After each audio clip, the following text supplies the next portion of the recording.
Good day, guys. How are we all doing today? So, we're with QuietShyLad, better known as Damo. Not Damo.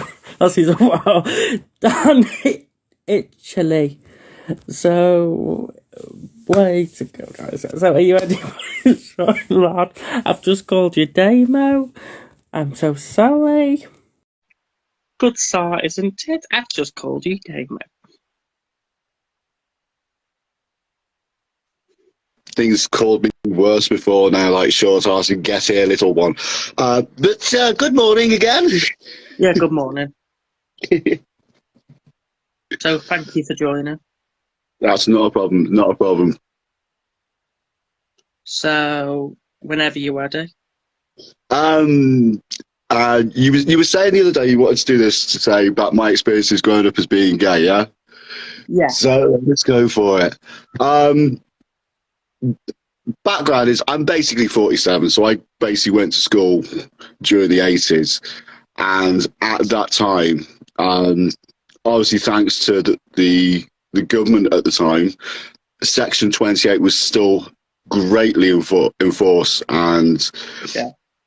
it was a weird time because we also had the start of the HIV/AIDS pandemic, which was always about gay people. Yeah. And it was never seen as anything but just for gay people.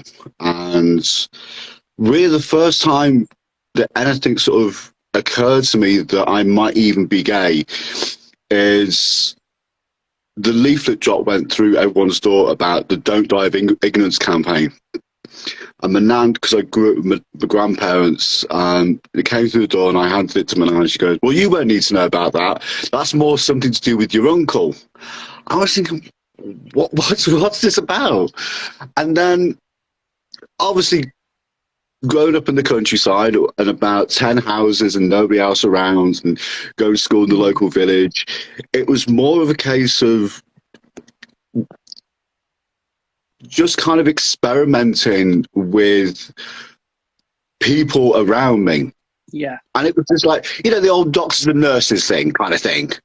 Yeah. And it was just, I didn't have a name for it, but other school friends kind of knew before I did. And the name calling just got really nasty most of the time. And obviously that led to a lot of bullying because I was seen as being different.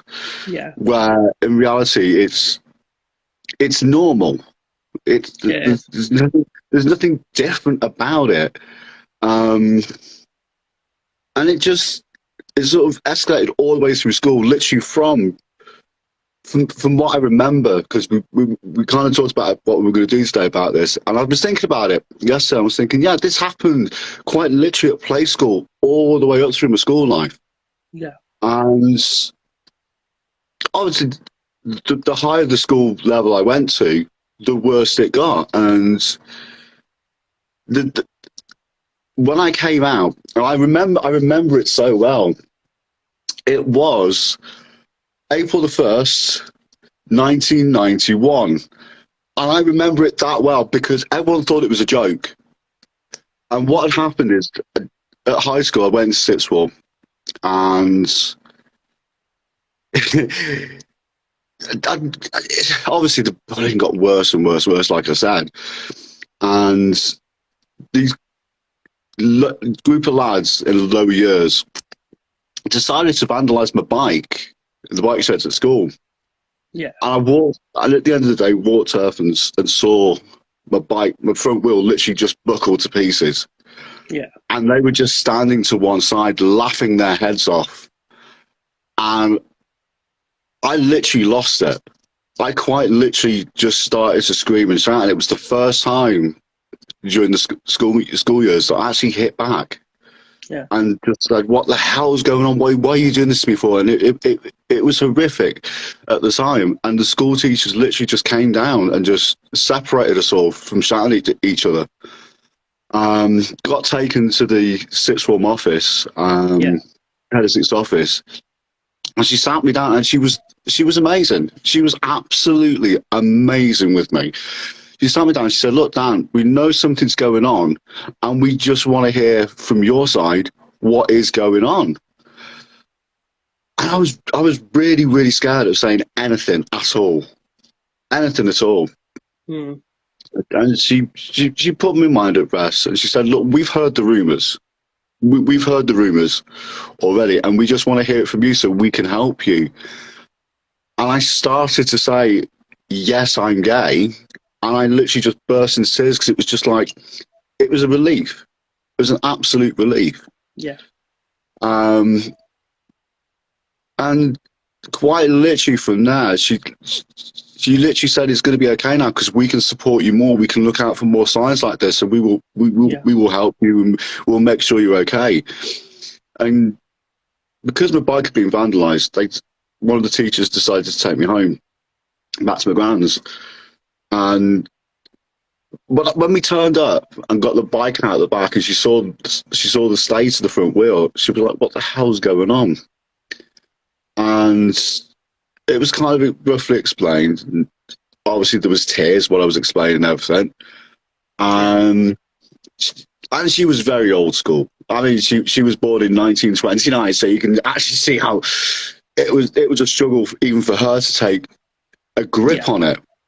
And the first thing she said was, after I came out, she goes, "Oh, I'll have to tell the rest of the family now because you put shame on us." And I'm like, "Have I put shame on you?"